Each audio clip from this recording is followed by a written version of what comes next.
Ahoj, volám sa David Deutsch.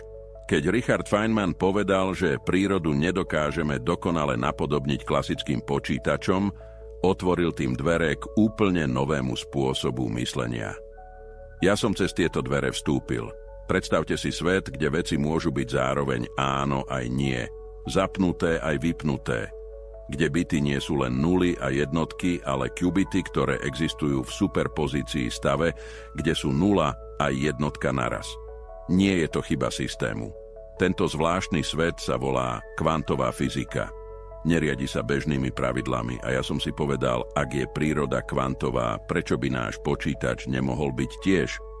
V 80. rokoch som vytvoril prvý teoretický model kvantového počítača stroja, ktorý by nepočítal len buď alebo, ale naraz so všetkými možnosťami. Predstavte si miestnosť so stovkami dverí. Klasický počítač ich skúša jedno po druhom. Kvantový prejde všetkými naraz. Prvý raz sme mali model, ktorý ukazoval, že kvantová mechanika dokáže spracovávať informácie. Zaviedol som pojem kvantová univerzalita. Myšlienka, že kvantový počítač dokáže simulovať akýkoľvek fyzikálny proces. Nie je to len rýchlejší kalkulačný stroj. Je to brána k pochopeniu samotného vesmíru. Keď sme začínali, vedeli sme manipulovať s 1 až 2 qubitmi. Dnes máme čipy so stovkami qubitov, napríklad IBM a Google už testujú systémy nad 1000 plus qubitov.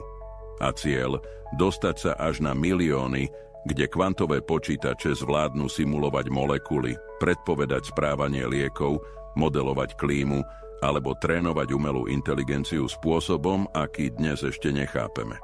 Kvantový počítač predstavuje hrozbu pre kryptomenu Bitcoin, pretože by mohol v budúcnosti prelomiť kryptografiu, na ktorej je Bitcoin založený konkrétne algoritmus ECDSA, ktorý zabezpečuje súkromné kľúče.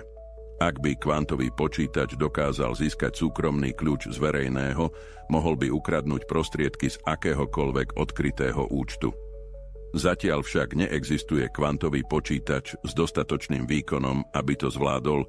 Odhaduje sa, že by na to bolo treba milióny stabilných qubitov.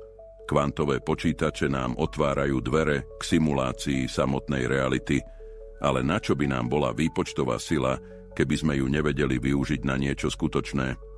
Čo ak by sme kvantové výpočty využili na modelovanie samotného ľudského myslenia? Walter Pitts povedal: možno nepotrebujeme stroj, ktorý počíta, ale stroj, ktorý sa učí. Otec neurónových sietí.